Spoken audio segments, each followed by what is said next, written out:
మనోజ్, నువ్వు నా బిడ్డవి.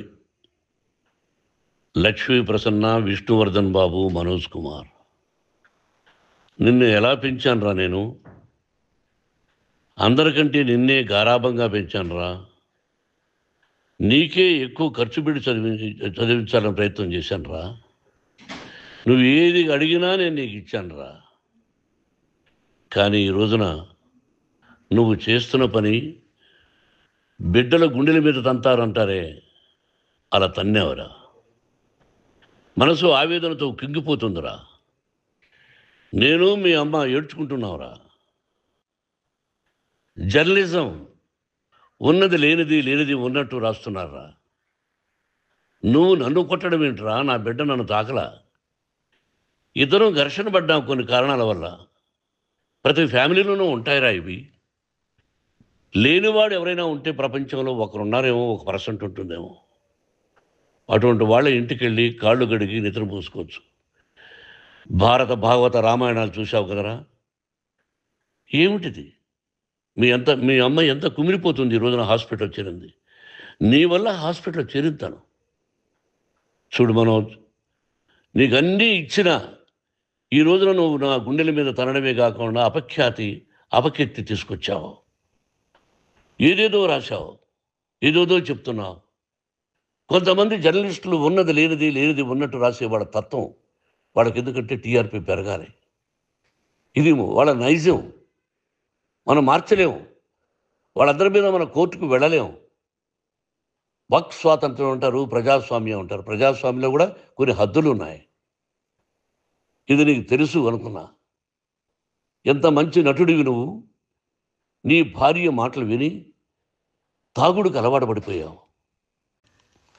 వింటున్నావా మనోజ్? ఎవరిని నమ్మాలో ఎవరిని నమ్మకూడదో పరిస్థితి తీసుకొచ్చావు. విద్యాలయాలు ఎంత గొప్పవిరా.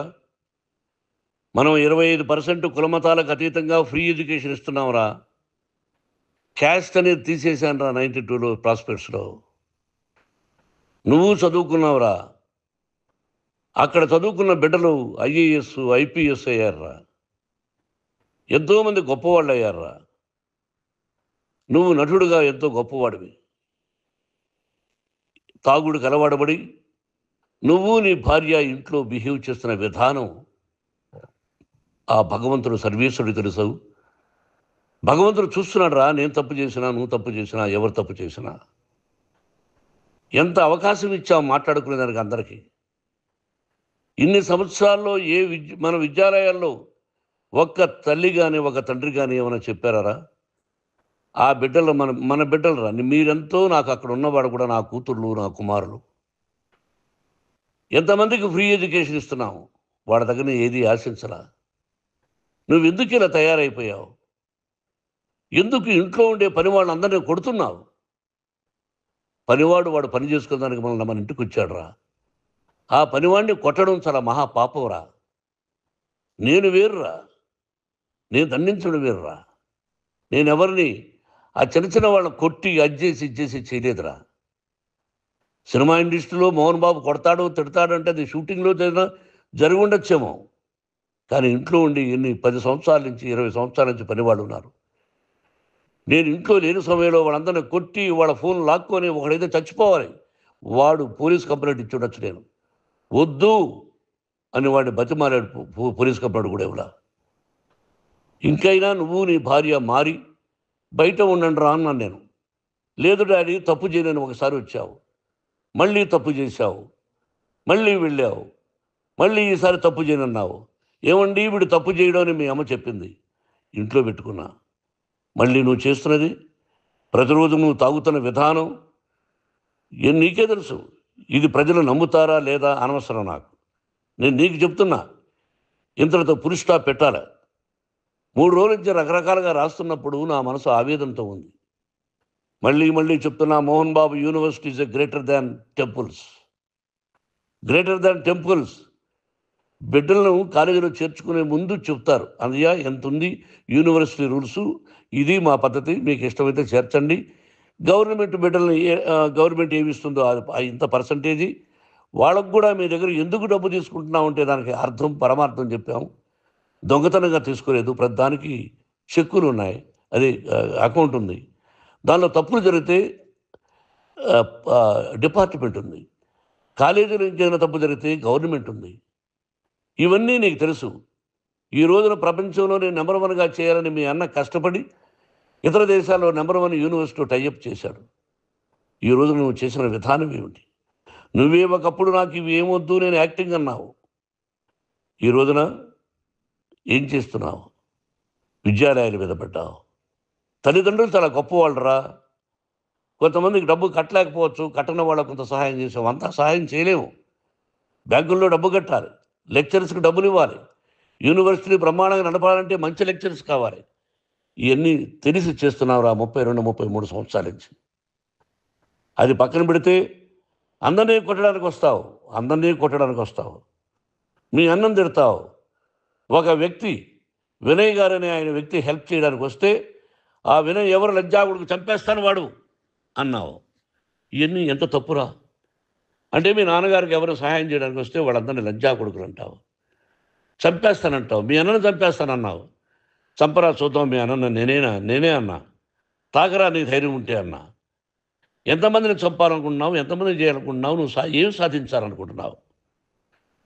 ఆలోచించుకో. ఈ ఇంట్లోకి అడుగు పెట్టడానికి నీకు అధికారం లేదు. ఇది నా కష్టార్జితం. మా నాన్నగారు 10 రూపాయలు 10 పైసలు కూడా ఇవ్వలేదురా. మంచి జన్మనిచ్చాడు మా నాన్నగారు. మద్రాసుకు వెళ్ళి వీధుల్లో అడుగు తిన్నాను రా. ఒక పూట కూడా భోజనం లేకుండా అడుగు తిన్నాను రా. న్యాయంగా మోహన్ బాబు తిడతాడు, కొడతాడంటారు, కానీ మోసగడనం లేదురా. నీట్ పార్లమెంటేరియన్గా బయట వచ్చాను రా. నువ్వు నా పరువు ప్రఖ్యాతులు మంట కలిపావు. ఏమిటి నేను చేసిన అన్యాయం? నీకు జన్మనిచ్చాను, అదా నేను చేసిన పాపం. అందుకే ఇది నా ఇల్లు అన్నావు. నువ్వు నీ ఇల్లు కాదు. నీ కష్టార్జితంతో నువ్వు సంపాదించుకున్న ఇల్లు నీది. ఇది నా డబ్బు, నా కష్టార్జితం. నా కష్టార్జితంలో నేను పిలిస్తేనే మీరు ఇంట్లోకి రావాలి. అటువంటిది పోగొట్టుకున్నావు నువ్వు. ఆస్తులు అంటావా? ముగ్గురికి సమానంగా రాయాలా లేదా అది నా ఇష్టం. ఆస్తులు ఇస్తానా, లేకపోతే గంగపాలు చేస్తానా, లేకపోతే ఎవరికైనా దాన ధర్మాలు చేస్తానా, అది నాకు సంబంధించిందిరా. నా కష్టార్జితం రా. మీరు చేస్తున్న విధానం గుణగణాలు కావాలరా. మందు తాగచ్చురా. ఎంత తాగాలి? నేను కూడా 1 or 2 పెగ్స్ తీసుకుంటా. ఇది తప్పు కాదు, జనానికి తెలియాలి. నా డబ్బు ఇది. తాగి ఎవరిని కొట్లా, తాగి నేను తింటున్నా. అది ప్రజలకు అక్కర్లా. నేను తప్పు చేస్తేనే ప్రజలకు కావాలా. ఇవన్నీ ఉన్నాయిరా. ఇవన్నీ తెలుసుకో. జర్నలిస్ట్ సోదరులారా, మీకు నా గతాన్ని తెలుసు, నా భవిష్యత్తు, నేను ఎక్కడి నుంచి వచ్చాను కూడా మీకు తెలుసు. ఈ రోజున మీరు రాస్తున్న విధానం, నా బిడ్డ నన్ను కొట్టాడన్నారు. ఎంత తప్పు!